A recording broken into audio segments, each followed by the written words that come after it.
ॐ अज्ञानतिमिरान्धस्य ज्ञानाञ्जनशलाकया चक्षुरुन्मीलितं येन तस्मै श्रीगुरवे नमः। वाञ्छाकल्पतरुभ्यश्च कृपासिन्धुभ्य एव च पतितानां पावनेभ्यो वैष्णवेभ्यो नमो नमः। नमो महावदन्याय कृष्णप्रेमप्रदायते कृष्णाय कृष्णचैतन्यनामिने गौरत्तुषे नमः। तप्तकाञ्चन गौराङ्गी राधे वृन्दावनेश्वरि वृषभानुसुते देवी प्रणमामि हरिप्रिये। हे कृष्ण करुणा सिन्धो दीनबन्धो जगत्पते गोपेश गोपिकान्त राधाकान्त नमोऽस्तुते।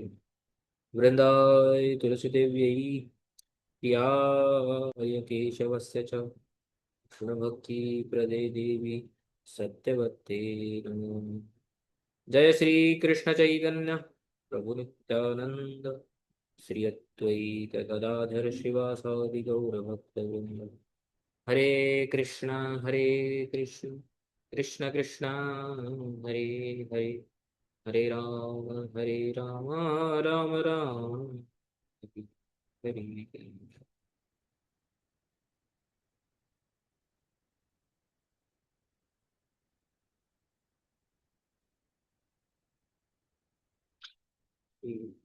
स्क्रीन शेयर कर।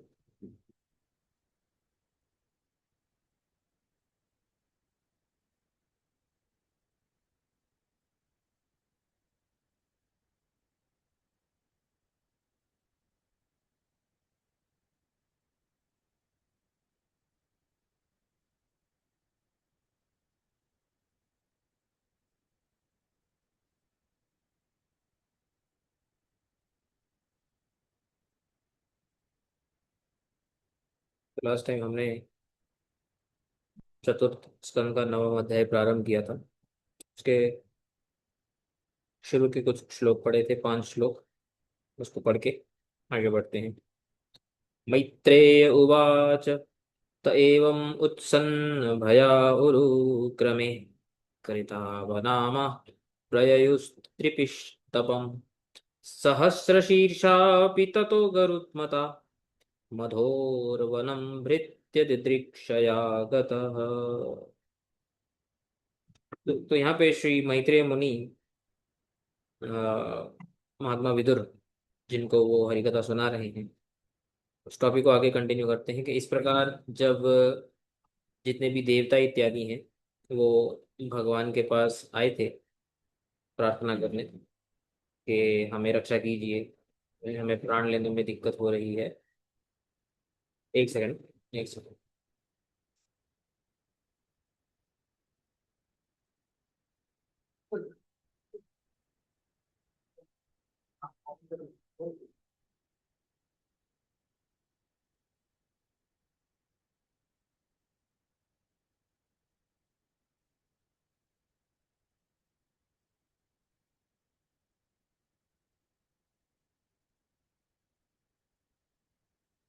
तो पिछले अध्याय में जब देवता इत्यादि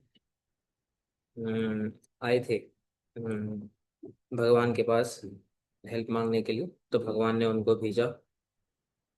उनको बोला कि आप घबराइए मत, आप अपने अपने स्थान में जाइए, और मैं जो है ध्रुव की जो तपस्या है उसके लिए मैं पृथ्वीलोक में जाता हूँ।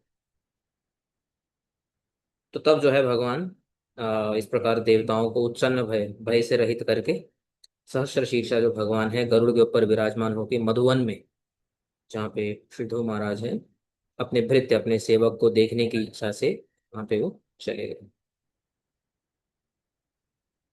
सवै धिया योग विपाक तीव्रया हृत्पद्मकोशे स्फुरितं तडित्प्रभं तिरोहितं सहसैवोपलक्ष्य बहिः स्थितं तदवस्थं ददर्श।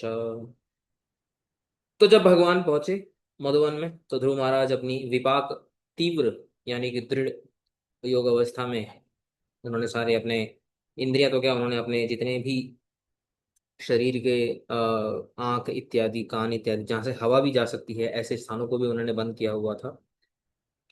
तो ऐसी दशा में वे अपने हृदय पद्म कोश यानी कि अपने हृदय रूपी पद्म पर विराजमान हुए भगवान का दर्शन कर रहे थे। तो जब भगवान सामने आ गए तो भी उनका ध्यान भंग नहीं हुआ। तो भगवान ने उनके हृदय से अपने आप को तिरोधान किया, निकाला। और जैसे ही उनकी आंखें खुली तो ध्रुव महाराज ने जिस प्रकार भगवान को अपने हृदय में देख रहे थे उसी प्रकार का दर्शन उन्होंने भगवान का डायरेक्ट अपने सामने किया। तद्दर्शनेनागतसाध्वसक्षिता अवन्दताङ्गं विनमय्य दण्डवत् दृग्भ्यां प्रपश्यन् प्रपिबन् इवार्भकश् चुम्बम् इवास्येन भुजैरिवाश्लिषन्। तो भगवान का दर्शन करते हुए श्री दो महाराज ने उनकी वंदना की, उनको प्रणाम किया। वंदना मतलब उनको प्रणाम किया, मुख्य रूप से दंडवत किया। विनिमय एक दीन भाव प्रकट किया और आंखों से देखने लगे, जैसे कि उनके माधुर्य को पान कर रहे हैं आंखों से। और जिस प्रकार जैसे कि मुख से चुंबन कर रहे हैं और अपनी भुजाओं से गले लगा रहे हैं, इस प्रकार का दर्शन वो भगवान को करने लगे। सतं विवक्षन्तमतद्विदं हरिर्ज्ञात्वा स सर्वस्य चरित्यवस्थितः कृताञ्जलिं ब्रह्ममयेन कम्बुना पस्पर्श बालं कृपया कपोले। तो इस प्रकार विवक्षंतम के ध्रुव महाराज कुछ बोलना चाहते हैं, कुछ बोलने की इच्छा है ध्रुव महाराज की, ऐसा जो परमात्मा भगवान जो सबके हृदय में अवस्थित हैं वो जान गए। किंतु अतद विदम, लेकिन वो बोलना नहीं जानते थे क्योंकि उन्होंने भाषा का ज्ञान नहीं है, बहुत छोटे हैं और हाथ जोड़ के खड़े हैं। तो ऐसे हाथ जोड़ के खड़े हुए ध्रुव महाराज को उन्होंने क्या किया, ब्रह्ममयेन कंबुना पस्पर्श कपोले, उनके माथे पर अपने ब्रह्ममय जो उनका शंख है उस शंख से ध्रुव महाराज के माथे को स्पर्श किया। और उसके बाद क्या हुआ, सवै तदैव प्रतिपादितं गिरं दैवीं परिज्ञात परात्मनिर्णय तं भक्तिभावोऽभ्यगृणात् असत्वरं परिश्रुतोरुश्रवसं ध्रुवक्षिति। तो इस प्रकार जब उन्होंने अंबु स्पर्श किया तो परिज्ञात परात्म निर्णय, जितना भी आत्मा परमात्मा का ज्ञान था ध्रुव महाराज के अ, हृदय में सब स्फुटित हो गया, सब रिवील हो गया।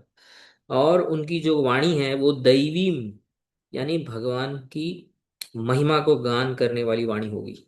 अब जिस वाणी से वो बोल भी नहीं पा रहे थे, वो शंख के स्पर्श से उनकी वाणी भगवान की महिमा गान करने के योग्य हो गई, क्योंकि भगवान ने ही इसका प्रतिपादन किया है, भगवान ने ही आशीर्वाद दिया है।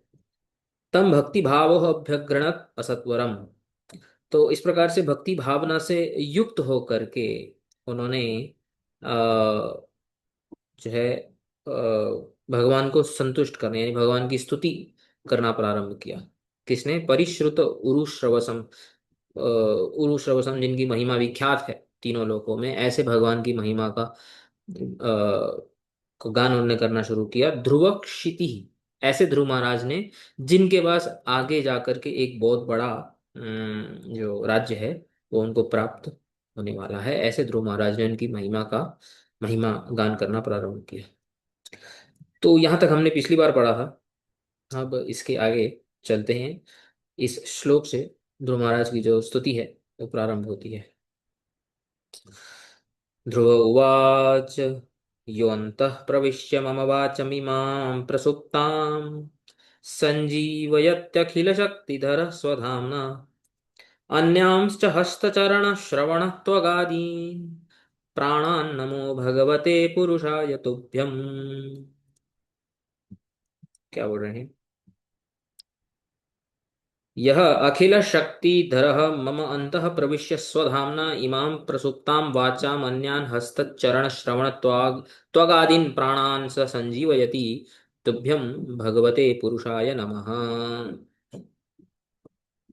तो भगवान को प्रणाम कर रहे हैं, पुरुषाय नमः।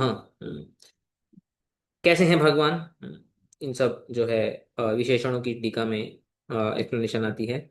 तो भावार्थ दीपिका में एक श्लोक की रचना करते हैं श्रील श्रीधर स्वामी। बताते हैं, ईशानुग्रह संप्राप्त वागाद्यद्भुत वृत्ति भी द्वादशादित्य शंकाशै श्लोके रस्तौ धरिम ध्रुव।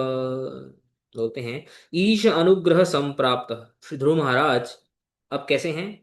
भगवान का जो अनुग्रह है उसको प्राप्त, जिनको ऐसा अनुग्रह जिनको प्राप्त हुआ है ध्रुव महाराज, ऐसे ध्रुव महाराज ने वाग आदि अद्भुत वृत्ति भी, अपनी वाणी आदि अद्भुत वृत्तियों से उन्होंने क्या किया? द्वादश आदित्य संकाशई श्लोकैर अस्तौद हरिम, भगवान हरि की स्तुति की।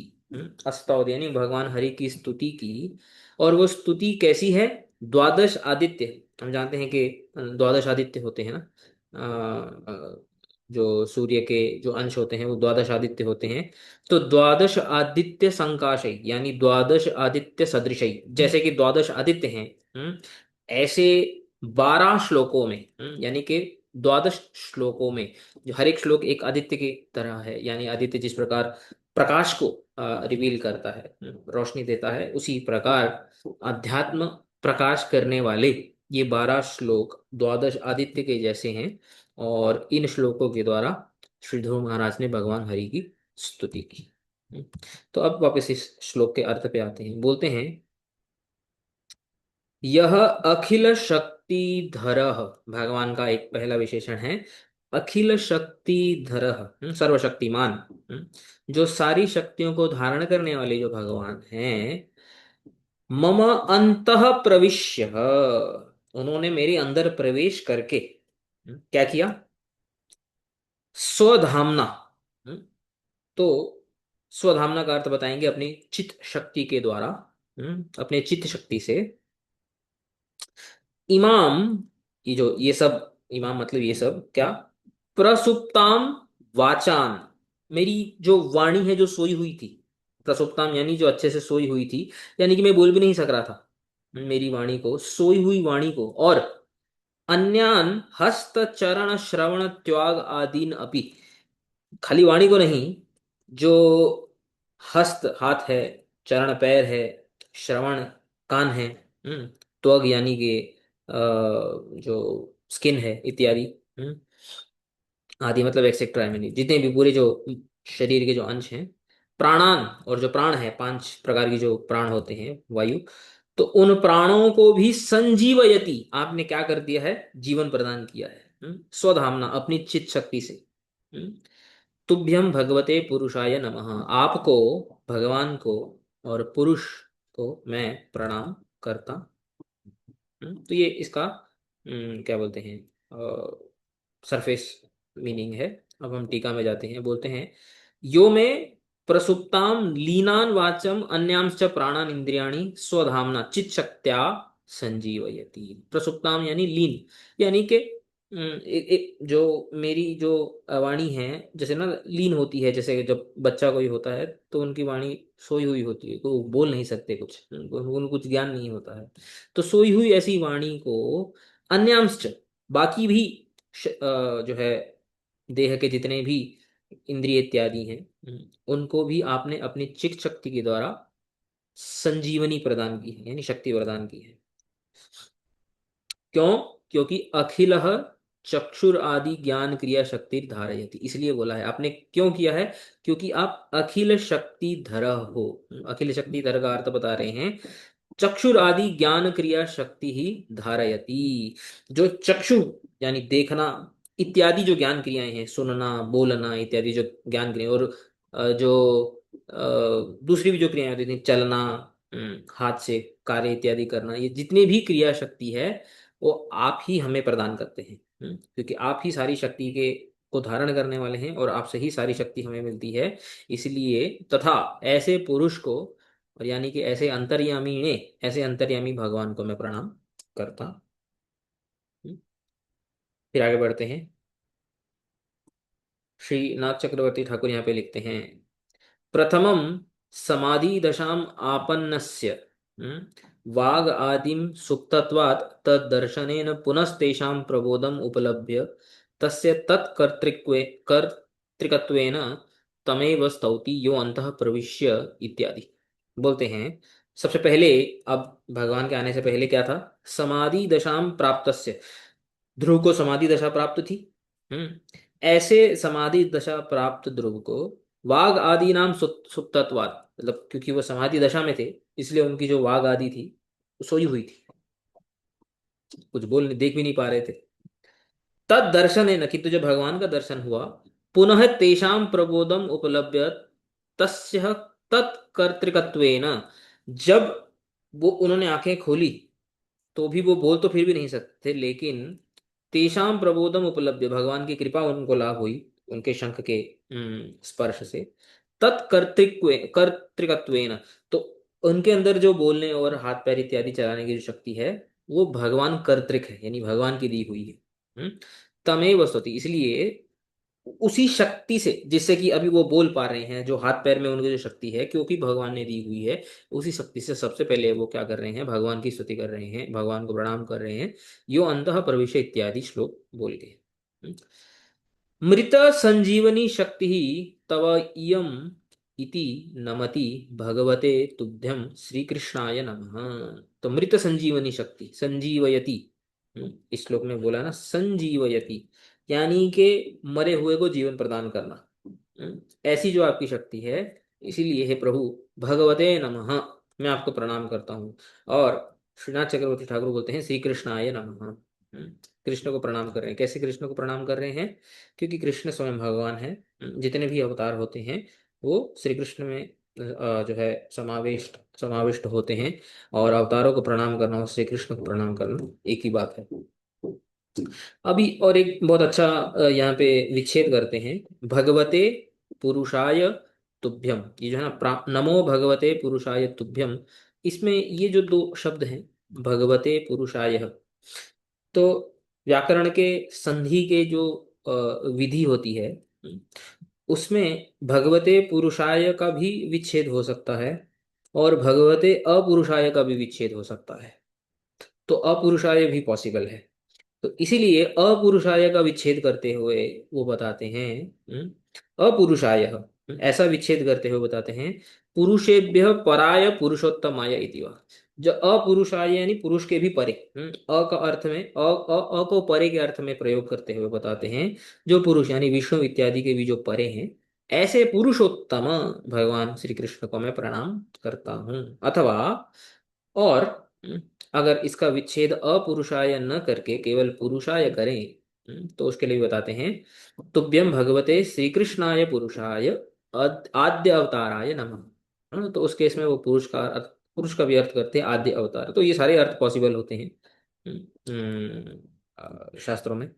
तो ऑब्वियसली हम जानते हैं कि गौड़ीय वैष्णव के जो आराध्य जो हैं इष्ट देव वो श्री कृष्ण हैं, तो इसलिए वो इस प्रकार के ऐसे अपने भाव को प्रकट करने वाले अर्थों को प्रकाशित कर रहे हैं। वस्तुतस्तु तस्य समाधि दशायां प्राणादेव न आसन व्युत्थाने अपि पुनर्न अभवन। यहाँ पे एक चीज रिवील करते हैं, बोलते हैं कि जब वो समाधि दशा में थे तो उनके प्राण नहीं थे, वो तो सांस ही नहीं ले रहे थे। तो वो प्राण आदि नहीं थे। जब समाधि दशा से बाहर आए, व्युत्थन्ने, व्युत्थन्ने का अर्थ होता है कि जब उनकी समाधि भंग हुई और समाधि भंग होकर जब उठे, तभी भी उनके अंदर प्राण वापस नहीं आए। तो इसका मतलब ये है कि वो जी कैसे रहे हैं। बोलते हैं सद्य तेनैव देहेन पार्षदत्व प्राप्ते, बोलते हैं सद्य एकदम सडनली उसी देह में उनको पार्षदत्व की प्राप्ति हुई है। हम्म, यानी कि जैसे ही भगवान का दर्शन हुआ है, उनका जो देह है, सही देह करे तार चिदानंदमय, चैतन्य चरितमृत में एक लाइन आती है ना, तो वो यहाँ पे बता रहे हैं कि उनकी जो उस समय जो उनका जो देह था उसी को पार्षद देह बना दिया भगवान ने अपने दर्शन दे करके। तेन तस्य इंद्रिय अधिष्ठात्र देवता अपि न आसन, इसलिए जो इंद्रिय अधिष्ठात्र देवता होते हैं, हमारी इंद्रियों को अलग अलग अलग, अभी हम पढ़ेंगे आगे, अलग अलग देवता संचरित करते हैं, अलग अलग देवता कंट्रोल करते हैं। आंखों को कोई देवता कंट्रोल करता है, कान को कोई देवता कंट्रोल करता है, नाक को कोई देवता कंट्रोल करता है इत्यादि। तो बोलते हैं क्योंकि पार्षद देह की प्राप्ति हो गई और ये शरीर अप्राकृत हो गया, अभी देवताओं का भी कंट्रोल खत्म हो गया। ये केवल जो भगवान की जो चित शक्ति है, इसलिए यहाँ पे बताया था ना श्रीधर स्वामी ने कि चित शक्त्या, स्वधामना का अर्थ बताया था चित शक्ति, इसलिए स्वधामना इस शब्द का जो चित शक्ति अर्थ क्या है, श्रीधर स्वामी ने उसी के आधार पे हमें बता रहे हैं कि उनको पार्षद देह प्राप्त हो गया और उनका देह अपराकृत हो गया, तो इंद्र अधिष्ठात्र देवता इत्यादि जो होते हैं उनका भी कंट्रोल खत्म हो गया। तो पूरा ये जो देह है वो कौन कंट्रोल कर रहा है? भगवान की चित शक्ति, भगवान की जो अंतरंगा शक्ति है, जो योगमाया शक्ति है, वो ही इस देह का जो है उसको कंट्रोल कर रही है। सर्वम भगवत शक्तिर एव, वही ये सब भगवत शक्ति का किया कराया है। तथा तथा चकार, उस प्रकार होता है। एतेन पार्षद तनुनाम अप्राकृतत्वम इति अयम एव पंथ, बोलते हैं पार्षद तनु को प्राप्त करने की ऐसी ही पंथा होती है। This is how one attains the क्या बोलते हैं, eternal spiritual body, transcendental body. तो हम लोग कभी कभी सोचते हैं कि ट्रांसेंडेंटल बॉडी को प्राप्त करने के लिए मरना पड़ेगा। यहाँ पे इस एग्जाम्पल में बता रहे हैं कि मरने की भी कोई जरूरत नहीं है। इसी देह में ही भक्ति साधना करते करते यदि भगवान के दर्शन होते हैं, तो उस दर्शन को प्राप्त करने मात्र से ही जो साधक का जो शरीर है वो सिद्ध देह हो जाता है। उसके लिए कोई मरने की जरूरत नहीं होती है। समझ में आया? हम्म, अब आगे बढ़ते हैं। सारार्थ दर्शनी में इस श्लोक की व्याख्या करते हुए श्री विश्वनाथ चक्रवर्ती ठाकुर पहले एक श्लोक लिखते हैं, जैसे श्री स्वामी ने लिखा था। भगवद्दत्त वेदार्थ ज्ञानस्तुष्टाव्य ध्रुव, वेदार्थो हि स एवेति नात्र संशयरते बुधा। बोलते हैं भगवत दत्त वेदार्थ ज्ञान, भगवान ने जो कंबु स्पर्श किया उनके कपोल पे, उससे भगवान के द्वारा दिया गया जो वेदार्थ ज्ञान है, उसी ज्ञान से के ध्रुव तुष्टाव, ध्रुव जो है वो भगवान की स्तुति कर रहे हैं, क्योंकि भगवान के द्वारा ही दिया गया जो शक्ति है। तो वेदार्थो ही स एव इति, ये जो ध्रुव की जो स्तुति है ये वेदों का अर्थ है। क्यों वेदों का अर्थ है? क्योंकि भगवान के कंबो यानी भगवान के शंख स्पर्श होने की प्रेरणा से ही ये स्तुति कर रहे हैं। तो बेसिकली भगवान के शंख ही बोल रहे हैं ध्रुव के माध्यम से, तो इसलिए इनकी जो स्तुति है ये वेदों का अर्थ है, यानी कि शास्त्रों का ही अर्थ है, शास्त्रों का सार है। नात्र संशयरते बुधा, इसलिए जो बुद्धिमान व्यक्ति है इसमें कोई डाउट नहीं करते हैं, इसमें कोई संशय नहीं करते हैं। अब श्लोक को एक्सप्लेन करते हैं। अकस्मात एव स्वीय वाग आदि सर्व इंद्रियाणाम भगवत उन्मुखी भावम आलक्ष्य येषाम् ईदृशम् अप्राकृतत्वं श्री भगवत कृतम् इति जानन् स्वस्मिन् भगवतो उपमां निरुपाधिक्यं तां कृपाम् एव साक्षात् अनुभवन् इति विस्मयेन नमस्य इति य इति। पूरा एक सेंटेंस, लंबा सा सेंटेंस इन्होंने बोला है। तो इसको अभी हम तोड़ते हैं। अकस्मात, सडनली, क्या हुआ? अकस्मात एव स्वीय वाग आदि सर्व इंद्रियाणाम भगवत उन्मुखी भावम आलक्ष्य, अपनी जो वाग आदि जो इंद्रियां हैं, जैसे पिछले श्लोक में बोला था ना, पिछले श्लोक में क्या बोला था कि दैवीम गिराम, दैवीम गिराम यानी भगवत उन्मुखी वाणी। तो सडनली उन्होंने देखा कि मेरी जो वाणी है वो कैसे हो गई, भगवत उन्मुखी हो गई। न केवल वाणी, बाकी की भी जो इंद्रियां हैं, हाथ पैर इत्यादि, कान और बुद्धि इत्यादि, जितनी भी इंद्रियां हैं वो सब भगवत उन्मुखी होगी, ऐसा उन्होंने नोट किया, आलक्ष्य। और फिर क्या किया? एषाम ईदृशम अप्राकृतत्वम श्री भगवत कृतम इति जानन, और मेरी इंद्रियां प्राकृत हो गई हैं, ये कैसे हुई हैं? भगवत कृतम, भगवान ने जो दर्शन दिए और भगवान ने जो आशीर्वाद दिया शंख स्पर्श के रूप में, उनके आशीर्वाद से मेरी इंद्रियां प्राकृत हो गई है, और ये भगवान का आशीर्वाद है, ऐसा भी उन्होंने जाना। स्वस्मिन भगवतो, अपने ऊपर भगवान की निरुपमाम निरुपाधिकम कृपाम साक्षात अनुभवम, उन्होंने अपने ऊपर भगवान की कृपा का अनुभव किया। और ये कृपा कैसी है? निरुपमाम, निरुपमाम मीन्स इनकम्पेरेबल, और निरुपाधिक्यम, बिना हेतु के, अहेतुकीम, ऐसी कृपा को अपने ऊपर अनुभव करके विस्मय होते हुए, विस्मये न, भगवान को प्रणाम कर रहे हैं, नमस्य इति य इति, इस श्लोक में। अब ये भी बोलते हैं, देखो विश्वनाथ चक्रवर्ती ठाकुर भी उसके ऊपर टीका देते हैं। स्वेन धामना चित शक्त्या, जो ये शब्द प्रयोग हुआ था स्वधामना, स्वेन धामना यानी अपनी चित शक्ति के द्वारा, इमाम मम त्वद दासस्य वाचम त्वत् स्वरूप गुण लीला आदिकम एव वर्णयित्रीम। मतलब आपने अपनी चित्त शक्ति को संचारित किया और मेरे को जो है अपने दास को, त्वत् दासस्य, मैं जो आपका दास हूं, मेरी वाक आदि इंद्रियों को, वाच आदि इंद्रियों को, स्पेशली वाणी को, त्वत् स्वरूप गुण लीला आदिकम वर्णयित्री, यानी जो मेरी वाणी है आपके नाम रूप गुण लीला इत्यादि का वर्णन करने में योग्य हो, हम्म, ऐसा आपने मेरी वाणी को बनाया है।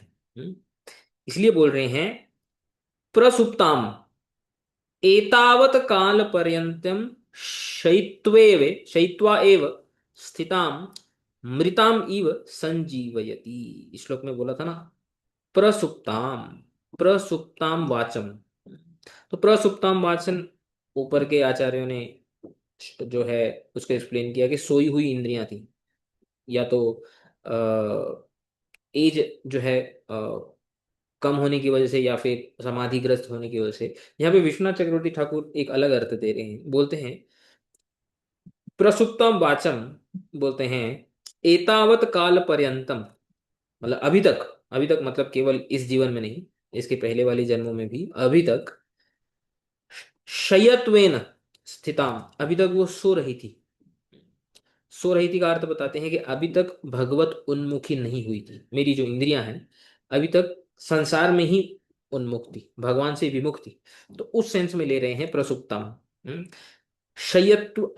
शयित्वा एव स्थिताम मृतम इति संजीवयति, क्योंकि अब तक मेरी इंद्रियों ने भगवत नाम गुण रूप लीला इत्यादि का श्रवण कीर्तन नहीं किया था, इसलिए मेरी इंद्रियां सो रही थी। तो मेरी इंद्रियां क्या कर रही थी अभी तक? ये जो है जो संसार में एक बद्ध जीव की जो स्थिति होती है उसका वर्णन कर रहे हैं।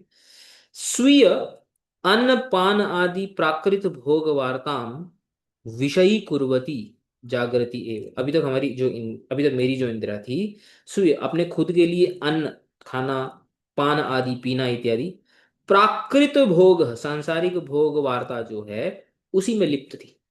विषयी कुर्वती, ऐसे ही विषयों में लिप्त थी, उसी में ही जाग रही थी। यानी संसार में जो है इंद्रियां जागृत थी और भगवत विषयों में इंद्रियां सोई हुई थी। हम्म।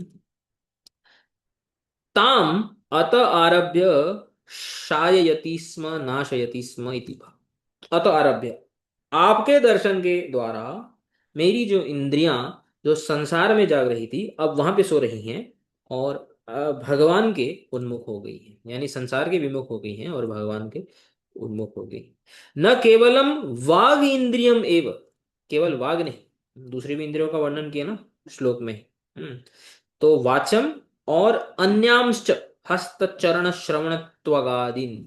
तो बोलते हैं केवल वाग इंद्रियों को आपने संजीवनी प्रदान नहीं की है, अपितु अन्यान हस्त पाद आदीन अपि, हाथ और पैर को भी आपने संजीवनी प्रदान किया है। कैसे प्रदान किया है? त्वत्परिचर्या आदिकम विषयी करिष्णुन, आपकी हाथों से परिचर्या यानी सेवा इत्यादि, पैरों से भगवान के पास जाना, साधु के पास जाना इत्यादि सेवाओं में इंद्रियां नियोजित हों, ऐसा करके आपने सारे इंद्रियों के ऊपर जो है आशीर्वाद किया है। प्राणांश और प्राणों यानी लाइफ जो एयर्स होती हैं उनको भी आपने त्वद उन्मुखान इति, आपके भगवत उन्मुख आपने प्राणों को किया है। ध्रुवस्य इंद्रिय आदीनां चिन्मयत्वेन अप्राकृतत्वं सद्यो जातम इति सूचितम्। ये भी सेम चीज बोल रहे हैं जो श्रीनाथ चक्रवर्ती ठाकुर ने बताया था कि ध्रुव की जो इंद्रिय आदि है यानी जो देह आदि है, चिन्मयत्वेन अप्राकृतत्वं सद्यो जातम, सद्य सडनली चिन्मयत्व अवस्था को प्राप्त हो गई, इसको अप्राकृत अवस्था बोलते हैं, ऐसा सूचित होता है। इसीलिए अत्र मम इति इमाम इति विशेषणाभ्याम वाग आदि इंद्रियाणि विशिष्टानि एवं लभ्यन्ते, इसलिए बोलते हैं इस श्लोक में ये जो पद यूज किए हैं, मम इमाम, मेरी जो ये जो इंद्रियां हैं, यानी ये जो इंद्रियां हैं यानी अभी से पहले जो इंद्रिया थी वो अलग थी, बट ये जो इंद्रियां हैं, ऐसा बोलते हैं ना, कोई कोई वस्तु जब प्राप्त होती है तब ऐसा बोलते हैं कि हाँ ये जो वस्तु है ये ये ऐसा बोलने से लैंग्वेज में ये कन्वे होता है कि this is something different from what it was previously. तो यहाँ पे ये बता रहे हैं, आपने अंदर प्रवेश करके मेरी ये जो वाणी है, और ये इमाम, मम इमाम अन्याम, यानी जो दूसरी जो इंद्रियां हैं हस्त चरण आदि, तो इससे वो जो है सूचित कर रहे हैं कि ये जो इंद्रियां हैं और ये जो वाणी है ये अप्राकृत है। इसके पहले जो था पूरा शरीर प्राकृत था, यानी कि उनको अप्राकृतत्व प्राप्त हुआ है। समझ में आ गया ये श्लोक? हाँ, मतलब बेसिकली वो यही बता रहे हैं ना कि आपने जो मुझे ये इंद्रिय प्रदान की है शंख के थ्रू, मतलब जो वाणी प्रदान की है उसके बारे में वो बता रहे हैं ना। हाँ, वही बता रहे हैं कि मेरी जो ये वाणी है, सूचित कर रहे हैं बेसिकली, श्लोक में तो डायरेक्टली नहीं बता रहे हैं, हमारे टीकाकार वहां से उसको अनुमान अनुमित कर रहे हैं कि ध्रुव को पार्षदत्व प्राप्त हुआ है, यानी कि उनको स्पिरिचुअल बॉडी, जो सिद्ध देह जिसको बोलते हैं, उसकी प्राप्ति हुई है, ऐसा हमें समझना होगा। वो इसमें कौन से पर्टिकुलर वर्ड से हो सकता है क्या इंडिकेट? बोला ना ये क्यों? स्वधामना। अच्छा, अच्छा, क्योंकि स्वधामना। विश्वनाथ चक्रवर्ती ठाकुर ने पार्षद वर्ड नहीं यूज किया है ना। नहीं बोला ना, यहाँ पे पार्षद वर्ड यूज नहीं किया, बट ये भी तो बोला था चिन्मयत्वेन अप्राकृतत्वेन। अप्राकृतत्वम, अप्राकृत होता है यानी जो प्राकृत नहीं है, तीनों गुणों के हम्म। परे है। और चिन्मय है, चिन्मय यानी full of consciousness, complete consciousness. तो जो हम्म। शरीर की जो इंद्रियां होती है वो तो जड़ होती है ना, चिन्मय थोड़ी होती है। तो ध्रुवस्य इंद्रिय आदीनाम चिन्मयत्वेन अप्राकृतत्वेन सद्यो जातम, सडनली वो चिन्मयत्व और अपराकृतत्व को प्राप्त हुई, यानी पार्षदत्व को प्राप्त हुई, क्योंकि पार्षदों के देह ही अपराकृत और चिन्मयत्व होते हैं। जो इस संसार में जीवात्माओं के देह ऐसे नहीं होते हैं। हम्म, समझ में आया? तो हाँ हाँ। मतलब आचार्यों का मत है कि इस प्रकार से सडनली ध्रुव को पार्षद देह की प्राप्ति हुई। तो इसलिए यहाँ पे विश्वनाथ चक्रवर्ती ठाकुर ने बताया कि हमारी इंद्रियां जब तक भगवत उन्मुख नहीं होती है, हम्म, तब तक हमारी इंद्रियां सो रही होती है। गीता में भी भगवान बोलते हैं ना कि एक जो धीर व्यक्ति होता है, समझ, जो पता नहीं कौन सा श्लोक है वो, एक गीता में दूसरे अध्याय में एक श्लोक आता है, धीरस्तत्र धीरज न ततना मुह्यते। मुझे थी, हाँ वही मैं नहीं बोल रही नहीं थी। नहीं नहीं, वो नहीं ना। मैं बताता हूँ।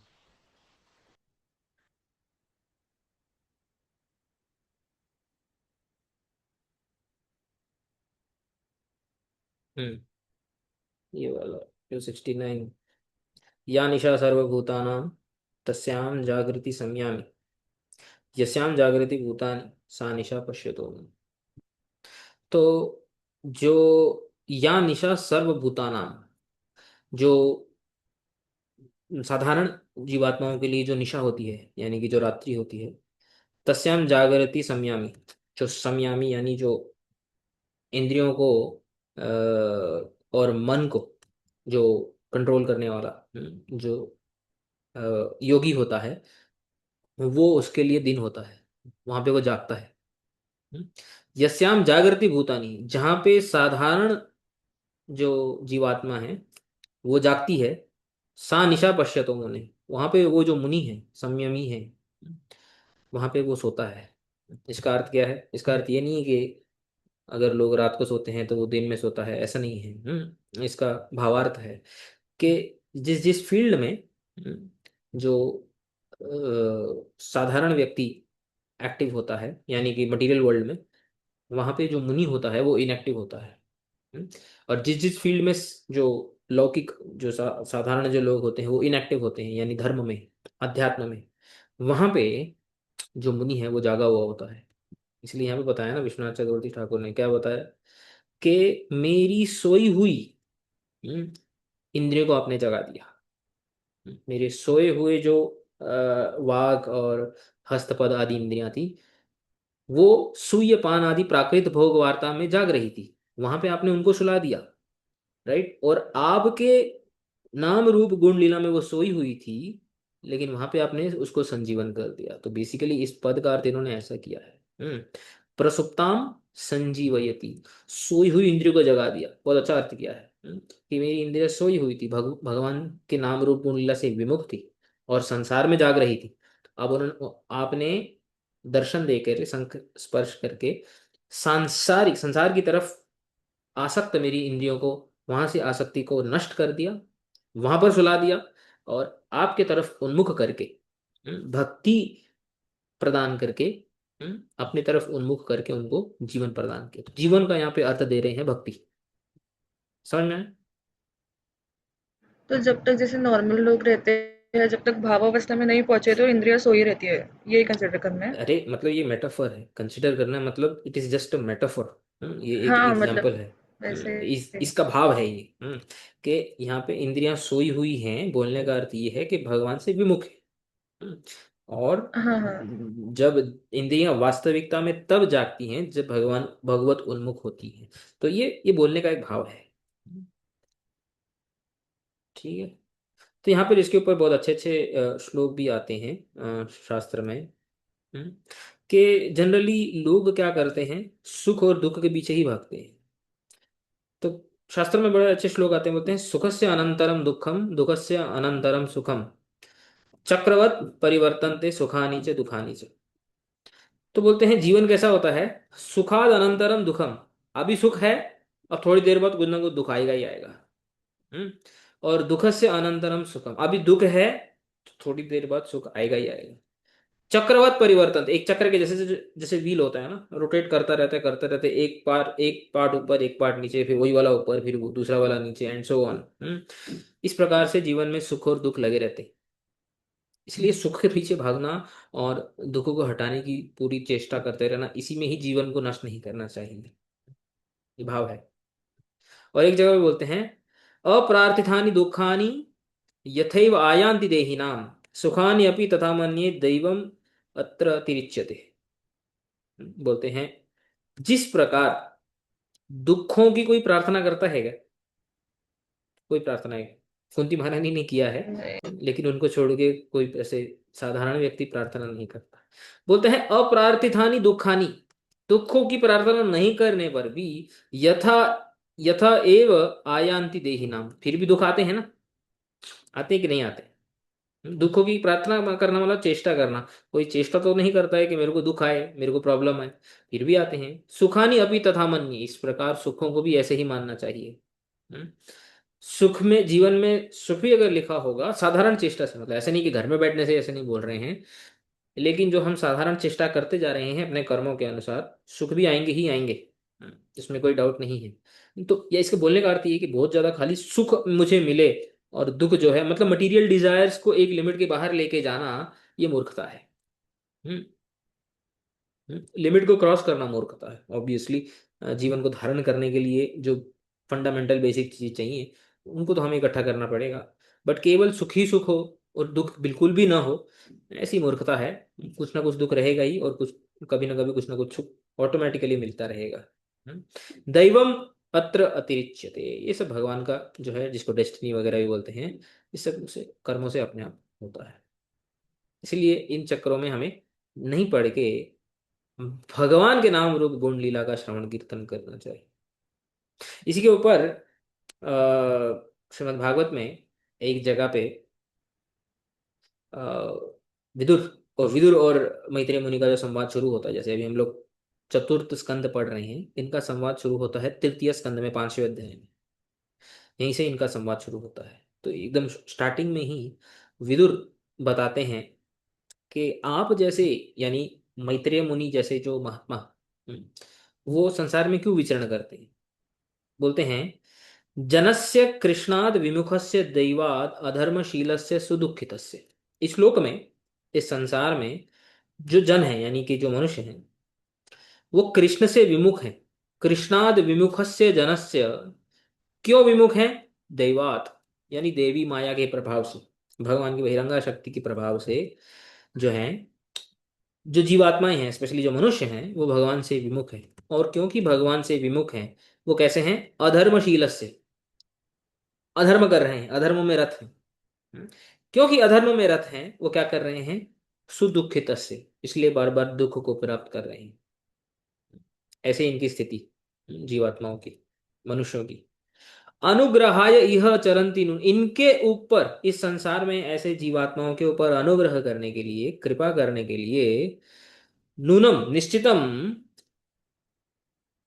भूतानी, भूतानी अनुग्रहाय, भूतानी अनुग्रहाय, इन भूत यानी जीवात्माओं के ऊपर अनुग्रह करने के लिए, भव्यानि जनार्दनस्य चरन्ति, जो अ, भव्य यानी कि जो महान महापुरुष हैं, जनार्दन से, भगवान जनार्दन के जो भक्त हैं, नूनम चरंती, निश्चितम, इस कारण से इस लोक में चरण करते हैं, मतलब घूमते रहते हैं, यानी जो भगवान के जो भक्त होते हैं, लोग जो होते हैं, साधारण लोग, क्योंकि भगवान से विमुख होकर के, अधर्म में रत होकर के दुख भोग रहे होते हैं, उनको इस स्थिति से उभारने के लिए भगवान के भक्त पूरे सृष्टि में विचरण करते हैं। तो ऐसे भक्त का जब संग प्राप्त होता है, हम्म, तो ऐसे भक्त के संग में हमें भक्तों से क्या पूछना चाहिए ये भी बताते हैं।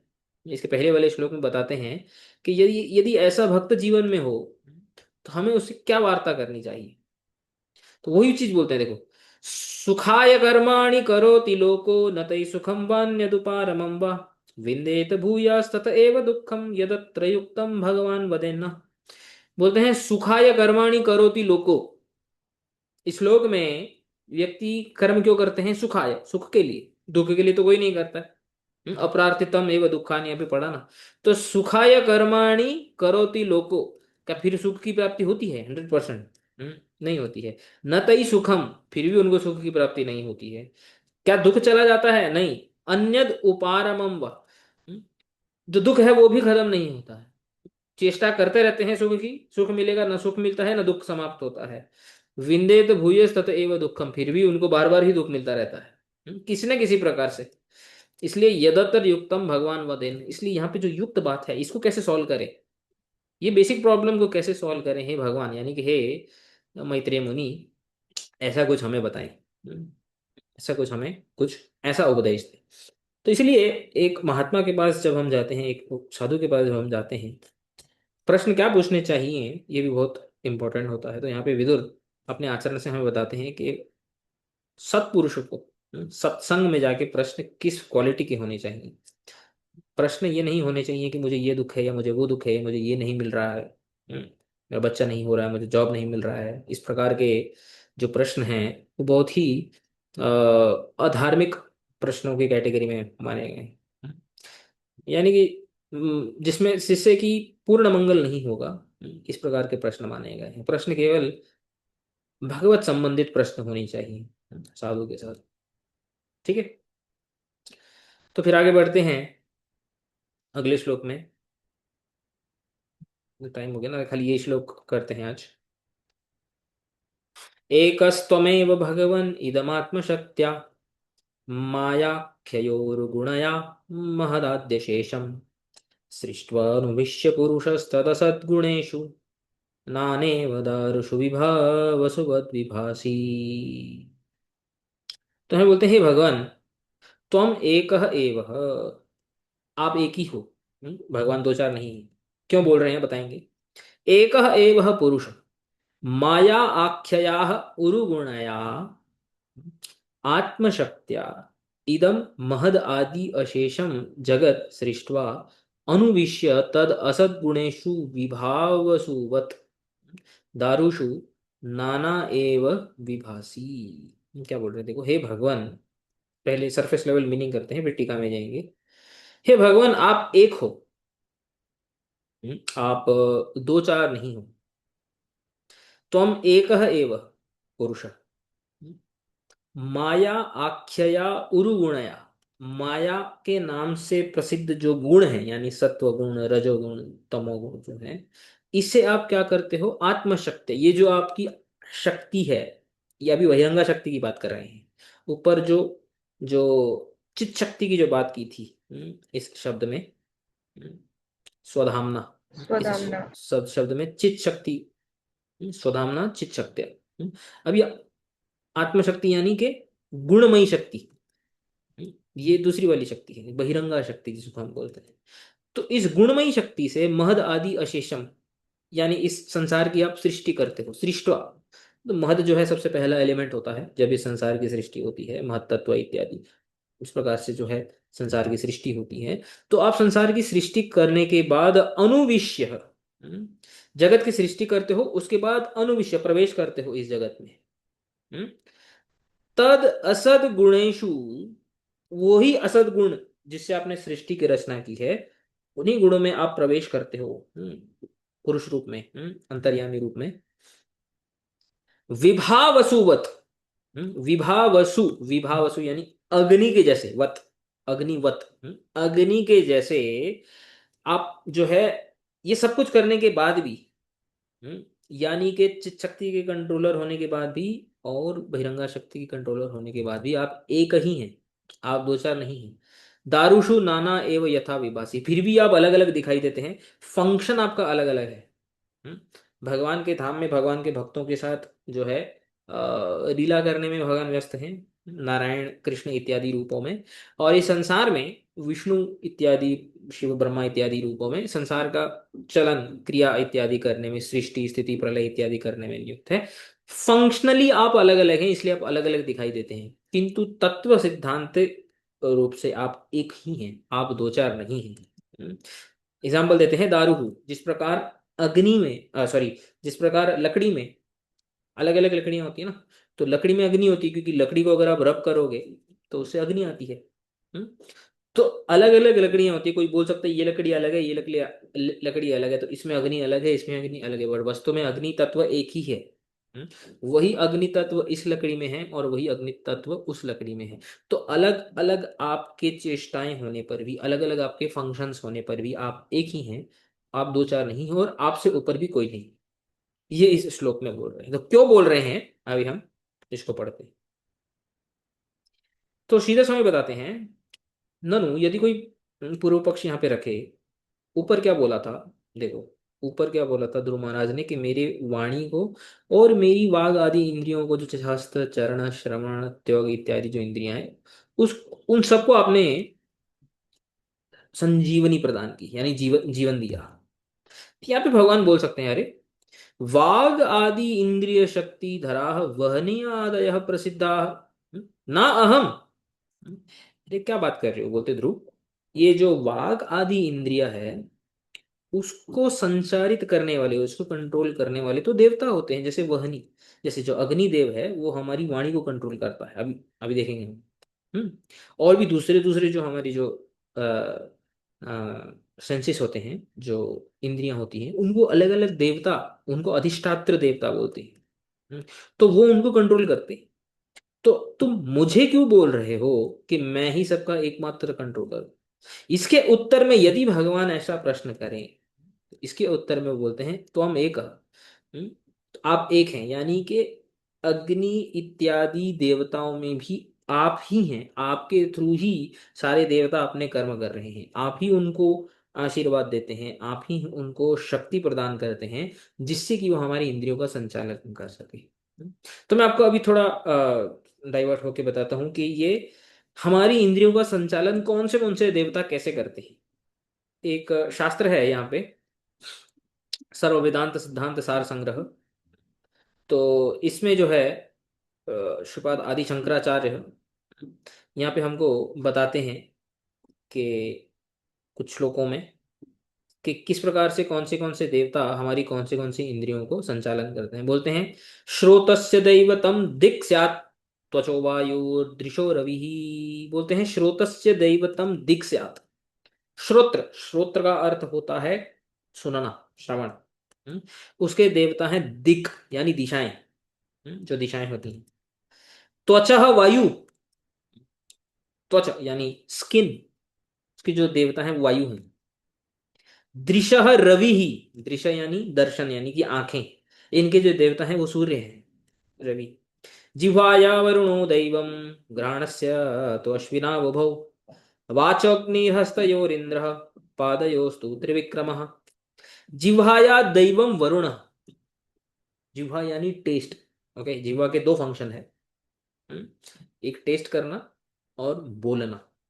तो जिह्वाया दैवम वरुण, वरुण देवता जो जल के जो देवता हैं वो। ग्रहणस्य तो उभौ अश्विनौ, अश्विनी कुमार जो हैं वो हमारे घ्राण यानी के स्मेल करने की जो शक्ति है उसके देवता हैं।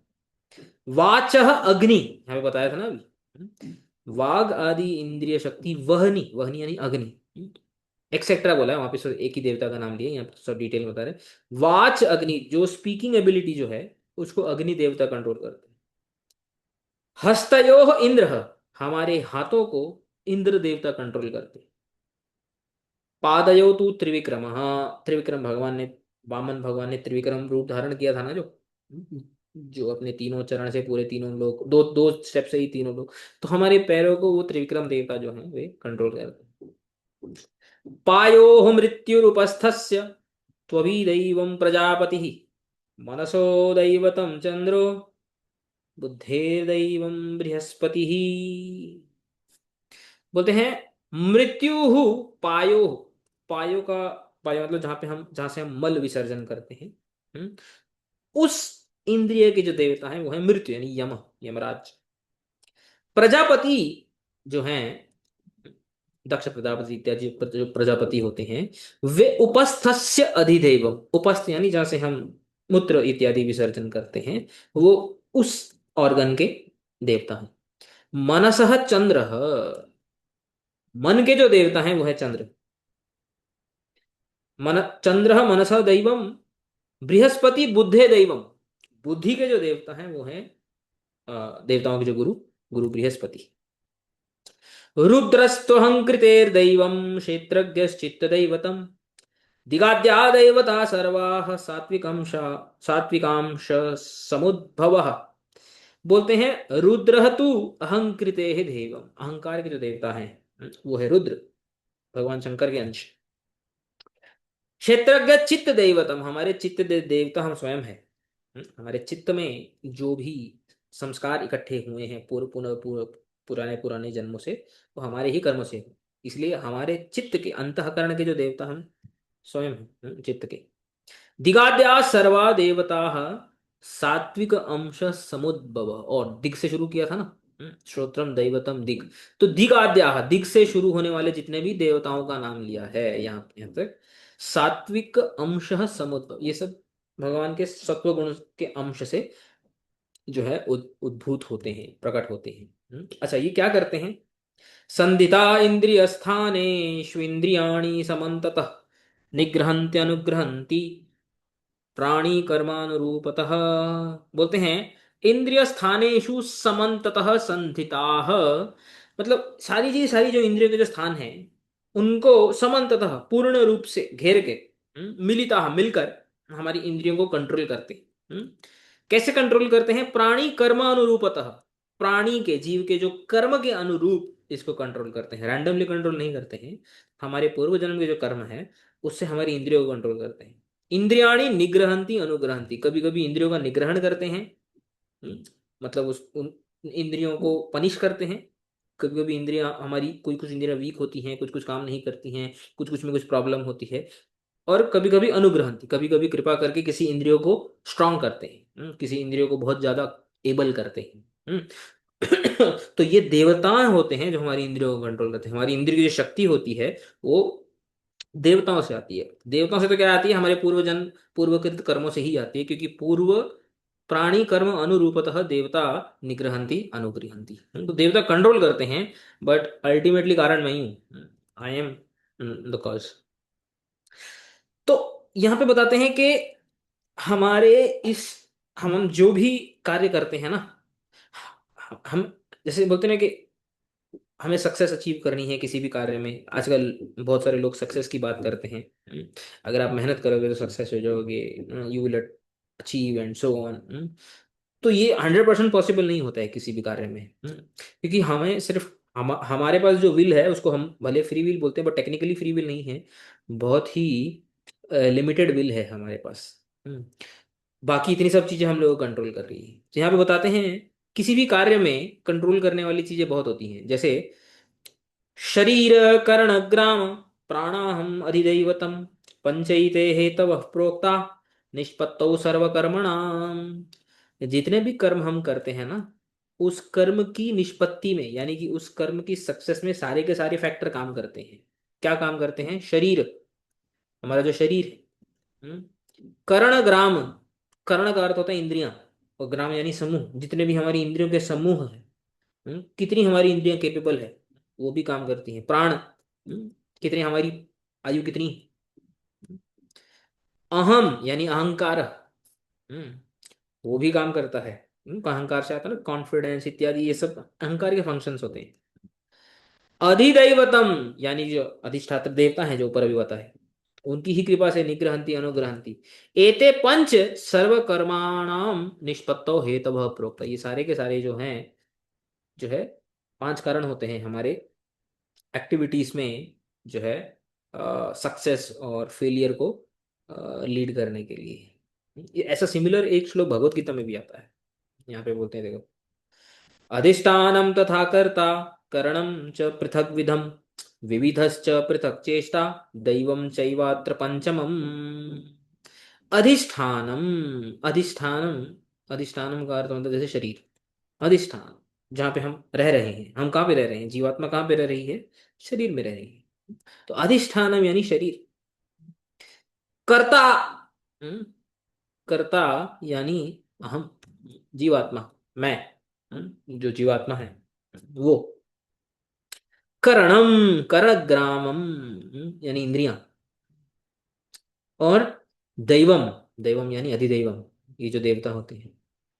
तो प्राण नहीं बोला यहाँ पे, प्राण ऑब्वियसली जितनी आयु है वो वहां पे नहीं है। तो जितने भी विविधा च पृथक चेष्टा, हमारी चेष्टाएं भी एक फैक्टर होती है ऑब्वियसली। ऐसा नहीं है कि चेष्टा कुछ भी नहीं होती है, वो एक फैक्टर होती है। Those are one factor. तो 5 फैक्टर यहाँ पे बताए हैं: शरीर, जीवात्मा, अहम, इंद्रियों का समूह, पृथक विधम, हमारी चेष्टाएं, और अधिदैवम, जो हमारी अधिष्ठात्र देवता है, हमारी इंद्रियों को जो कंट्रोल करते हैं। चैवत्र पंचम, ये 5 के 5 हमारे सक्सेस और फेलियर में ये करते हैं, डिसाइड करते हैं। केवल हम ही डिसाइड नहीं करते। यू आर द, ये बोलते हैं ना कभी कभी मोटिवेशनल स्पीचेस में, कि you are the writer of your own journey, of your own destiny. We are not the only writer, we are a very small part of our destiny. हमारे पास एक बहुत ही लिमिटेड विल है। Free will तो बोल ही नहीं सकते उसको। बहुत ही लिमिटेड विल है, बहुत ही कंडीशनड विल है। और उसी को अगर सही हमने अगर यूटिलाइज कर लिया है, तो हमारा जीवन आध्यात्मिक मार्ग में सक्सेस हो सकता है। तो इसलिए यहाँ पे ये बोल रहे हैं कि ये 5 के 5 जो हैं, ये हेतु होते हैं।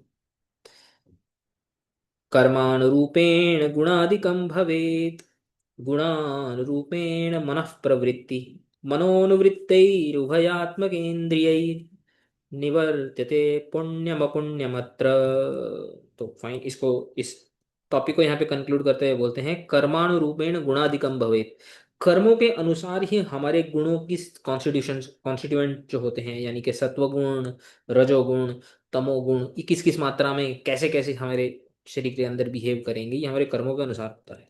गुणानुरूपेण मनः प्रवृत्ति, गुणों के अनुसार ही हमारे मन की प्रवृत्ति होती है। हमारा मन कैसा है, हमारे हमारा मन कैसे काम करता है, कितना मतलब किस चीज में अनुरक्त है, किस चीज में विरक्त है, किस चीज में फोकस है, किस चीज में डाइवर्टेड है, कहाँ पे किस डायरेक्शन में जाता है, मन की प्रवृत्ति कैसी है, ये 3 गुणों के आधार पर होती है। और 3 गुण कर्मों के आधार पर होते हैं। और मनोनुवृत्तेर उभयात्मक इंद्रिय, मन की वृत्ति के अनुसार जो दोनों प्रकार की इंद्रिय हैं, यानी ज्ञान इंद्रियां और कर्म इंद्रिय। ज्ञान इंद्रिय यानी चक्षु, कर्ण, श्रोत्र इत्यादि, और कर्म इंद्रिय यानी हाथ, पैर इत्यादि।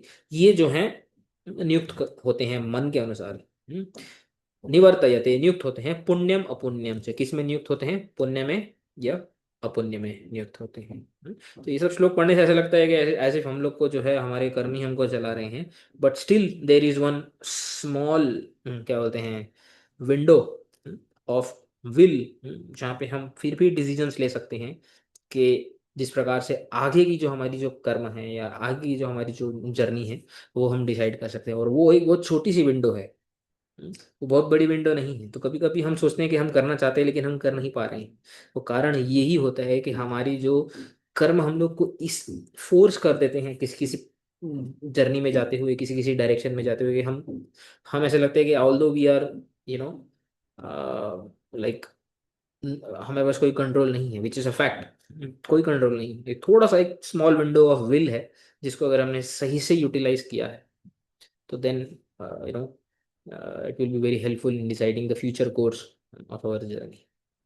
तो यहाँ पे ये क्या बता रहे हैं, तो इसी बात को जो है बताते हैं कि तो वाघ आदि जो इंद्रियां होती हैं वो तो वह नहीं आदि चलाते, तुम ये क्यों बोल रहे हो कि मैं तुम्हारी वाणी इत्यादि का कंट्रोलर हूँ। तो इसलिए बोलते हैं एक अनुविश्य पुरुषो अंतर्यामी त्वम एक एव, आप ही अंतर्यामी रूप में सब कण कण में प्रवेश करते हैं और देवताओं को देवताओं की सीट पे बिठाने वाले, उनकी पदवी पे बिठाने वाले आप ही हैं, उनको भी। इसलिए पिछले श्लोक में बोला था अखिल शक्तिधर, देवताओं को भी शक्ति देने वाले आप ही हैं और कोई नहीं।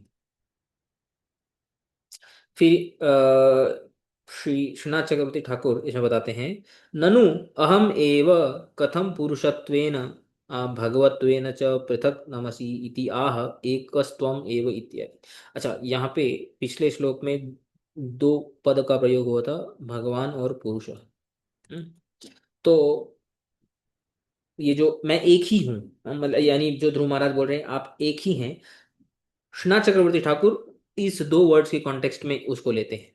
अभी आपको मैंने बताया था कि श्रीधर स्वामी अधिष्ठात्र देवता के कॉन्टेक्स्ट में लेते हैं, श्रीनाथ चक्रवर्ती ठाकुर ये दो वर्ड्स के कॉन्टेक्स्ट में एक लेते हैं। कि कि मैं एक ही हूँ। ये बोलने का जो अर्थ है वो ये बता रहे हैं कि जो भगवान और जो पुरुष, यानी कि जो विष्णु इत्यादि जो पुरुष हैं, जो पुरुष अवतार हैं, वो एक ही है। वो पिछले श्लोक में भगवान, उन्होंने वो श्री कृष्णाय नमः ये भगवान का फंक्शन बताया था, जो चित शक्ति के द्वारा भक्तों को, भक्तों की इंद्रियों को संजीवनी प्रदान करते हैं, जिनसे कि उनकी इंद्रियां भगवान के नाम रूप गुण लीला के जो है अनुकूल हो जाएं, उन्मुख हो जाएं। अच्छा, पुरुष से वो क्या करते हैं, पुरुष का जो उनका जो फंक्शन है वो क्या है, वो दूसरे श्लोक में बता रहे हैं। तो इस श्लोक में पुरुष का फंक्शन बता रहे हैं कि आप जो पुरुष का जो आपका जो रूप है वो अपनी चित शक्ति, जो आप सॉरी आत्मशक्ति, यानी जो बहिरंगा शक्ति माया शक्ति के द्वारा जो गुणों को आप कंट्रोल करते हो, महद आदि महत इत्यादि जो है उसको जो आप कंट्रोल करते हो, उस जो है सृष्टि करते हो, आप सृष्टि की इस सृष्टि की रचना करते हो, और हर एक कण में प्रवेश करके आप जो है आप एक ही हो, आप अलग नहीं हो। तो इस दो सेंस में वो इसका मीनिंग बताते ननु अहम एक एव कथम पुरुषत्वेन भगवत्वेन च पृथक नमसी। बोलते हैं अगर मैं एक ही हूं तो मुझे पिछले श्लोक में पुरुष और भगवान ये दो शब्द क्यों, पदों का प्रयोग क्यों किया था, क्या इन दो शब्दों में कोई भेद है? यहाँ पे तुम एक बोल रहे हो, वहां पे तुमने दो क्यों बोले थे? बोलते हैं एक त्वम एव इति आदि, हे भगवान श्री कृष्ण त्वम एक एव किंतु पुरुषः सन मायाख्यम आत्मनः शक्त्या महदादि शेषम सृष्ट्वा अनुविश्य नाना एव भासी न तो नाना असी। बोलते हैं पुरुष का फंक्शन अलग है, सृष्टि इत्यादि करना, सृष्टि प्रलय इत्यादि करना। भगवान का फंक्शन क्या है? भक्तों के साथ नाम रूप गुण लीला का आस्वादन करना। तो फंक्शन अलग है, इसलिए नाना एव भासी, जैसे कि अलग अलग लकड़ी में अलग अलग अग्नि है, ऐसा भास होता है, भास होता है मतलब ऐसा लगता है। न तो नाना असी, किंतु ऐसा है नहीं, रियलिटी में ऐसा है नहीं। अतः तुभ्यम पुरुषाय च नमः इति पूर्व श्लोक संगति। बोलते इसलिए पुरुषाय, पुरुष क्यों बोला ये दूसरे श्लोक में एक्सप्लेन किया, इसलिए ये पूर्व श्लोक के साथ हार्मोनाइज हुआ है, संगति इसकी हुई है, ये बोल करके कि भगवान में और पुरुष में कोई अंतर नहीं, भगवान भी वही है, पुरुष भी, यानी अंतर्यामी परमात्मा भी वही है। और लास्ट जो है श्री विश्वनाथ चक्रवर्ती ठाकुर साराथ दर्शनी टीका में क्या बताते हैं, साधारणानि तानि जड़ानि तु सर्वसाधारण जगताम त्वम माया शक्त्या सह प्रविश्य अंतर्यामी सन उदासीन एव चेतयसि इति जानामि एव इति आह एक इति। क्या बोल रहे हैं देखो, अब विश्वनाथ चक्रवर्ती ठाकुर ये जो एक है एव, आप एक ही हो फिर भी नाना अलग अलग अलग अलग लगते हो, इसका और एक अलग मीनिंग दे रहे हैं। बोलते हैं आप even though you are one but still you have so many different शक्ति।